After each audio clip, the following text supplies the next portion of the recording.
The connection between politics and pop culture has never been more tense than in the ongoing saga involving former President Donald Trump and rap mogul Sean "Diddy" Combs.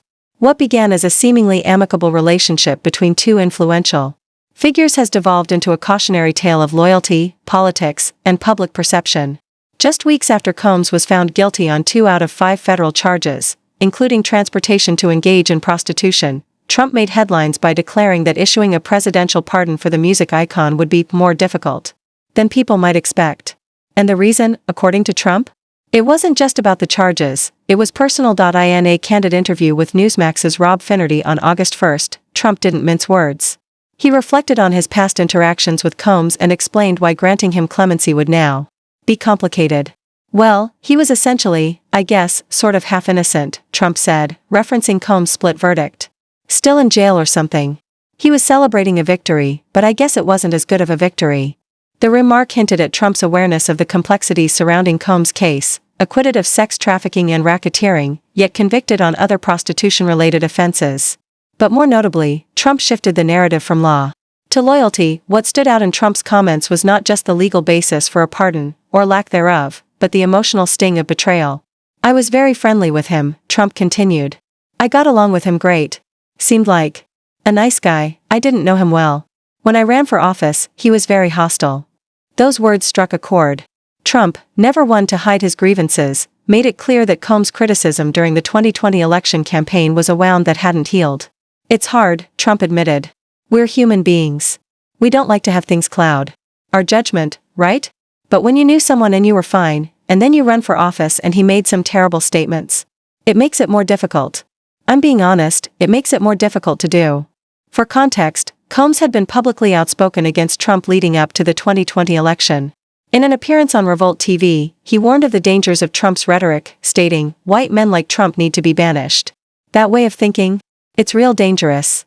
He even claimed that Trump had threatened the lives of us and our families by inciting intimidation around voting.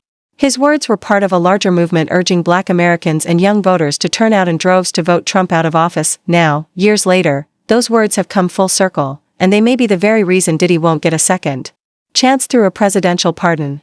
In Trump's world, loyalty is currency. And once it's broken, redemption may be impossible. While Donald Trump's candid words made it clear that personal feelings weigh heavily on his decision-making, the bigger question now looms: should presidential pardons be influenced by past relationships and political allegiances? In the case of Sean "Diddy" Combs, the stakes couldn't be higher. Once a respected music mogul and cultural icon, Combs' name has been dragged into a legal firestorm that has rocked both the entertainment industry and public trust. And even though he was acquitted of the most serious allegations, racketeering and sex trafficking, the 2 charges he was found guilty of remain deeply troubling to many. Combs' legal team has maintained his innocence, and the rap mogul himself chose not to take the stand during the trial. It was a move his defense team said was solely his decision, one that is protected under law, but often leaves room for speculation. And despite his courtroom silence, the atmosphere during the verdict's reading was anything but calm.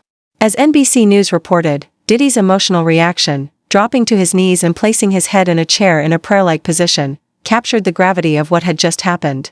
Around him, family members cheered, while defense attorneys embraced each other in quiet relief over the mixed verdict. The courtroom scene was far from celebratory. Though Diddy had escaped a life sentence by avoiding convictions on the more severe charges, he still faces real consequences. His family may have breathed a sigh of relief, but his name is now forever linked to a legal scandal involving allegations from his former romantic partners, including Cassie Ventura. Ventura was one of the 34 witnesses who testified against Combs during the 29-day trial, and her lawyer, Douglas Wigdor, didn't hold back in his post-verdict statement. Wigdor reminded the world that this all began with Cassie's civil complaint in November 2023, when she decided to come forward about her experience with Combs. Although the jury did not find Combs guilty of sex trafficking Cassie beyond a reasonable doubt, Wigdor said, she paved the way for a jury to find him guilty of transportation to engage in prostitution. The statement carried weight, not just because it pointed to Combs' conviction, but because it underscored the cultural shift happening around powerful men and the survivors who are finally speaking out. Cassie's courage, as Wigdor described, became the foundation for holding Combs accountable, even if not on every charge. He emphasized that her decision to speak up left an indelible mark on the entertainment world and on the larger fight for justice. And that's a message that complicates any effort by a political figure, especially someone as controversial. As Donald Trump, to intervene on Combs' behalf. If a pardon were to happen, it wouldn't just be seen as a political favor, it would be viewed as a potential dismissal of victims' experiences. In an age where accountability matters more than ever, Trump's reluctance may reflect more than just personal betrayal. It may signal that even for someone like Diddy, whose fame once gave him untouchable status, justice now operates on a different level. As the dust begins to settle following the verdict, public reaction to Sean Diddy Combs' legal saga remains sharply divided. On one side are loyal fans and defenders who argue that the music mogul is being unfairly targeted due to his prominence and influence. On the other side, there are advocates, legal experts, and survivors' rights groups who view the mixed verdict as a partial win for justice, one that, while not all-encompassing, finally holds a once untouchable figure responsible for at least some of his actions. But one thing is clear: Donald Trump's involvement, however hypothetical, has added yet another layer of drama to this already explosive story. Presidential pardons have historically been a controversial power, often used sparingly and sometimes politically. Trump himself was no stranger to granting clemency to celebrities and high-profile individuals during his time in office. From rapper Lil Wayne to former advisor Roger Stone, Trump's pardons often sparked fierce debates about fairness, favoritism, and political loyalty. However, the case of Sean Combs is markedly different. Not only is it far more recent, but the charges, centered around prostitution and sexual misconduct, place it squarely within a cultural context where the public demands transparency and accountability. And when Trump openly admits that his personal discomfort with Combs stems from past criticism during the 2020 election, it raises even more questions about the role of personal vendettas in shaping justice. Trump didn't mince words in his interview with Newsmax, suggesting that Combs' outspoken opposition during the election cycle left a sour taste that's hard to forget. "We don't like to have things cloud our judgment," he said. But he made some terrible statements. It was a rare moment of honesty, one that revealed the deep intertwining of celebrity culture, political power, and personal pride.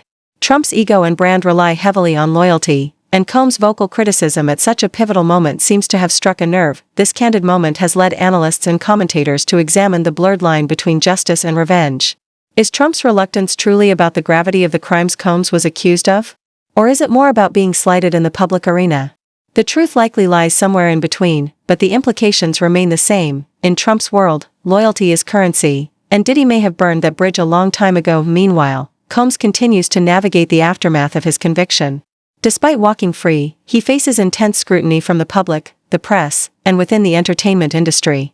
Brands and sponsors are quietly distancing themselves. Advocacy groups are calling for further investigations into past behavior. And although Diddy has not publicly addressed Trump's comments, sources close to him say that he is deeply disappointed, but unsurprised. For a man once celebrated as a hip-hop empire builder, this fall from grace has been dramatic and public.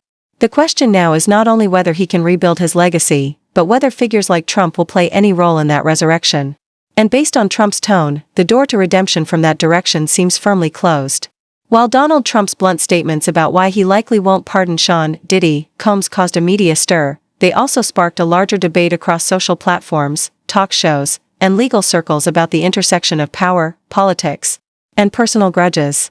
In many ways, Trump's remarks peeled back the curtain on how deeply personal relationships, or the souring of them, can impact real-world decisions, especially when those decisions involve executive powers that can change the course of someone's life. Diddy's supporters argue that the president's comments set a dangerous precedent.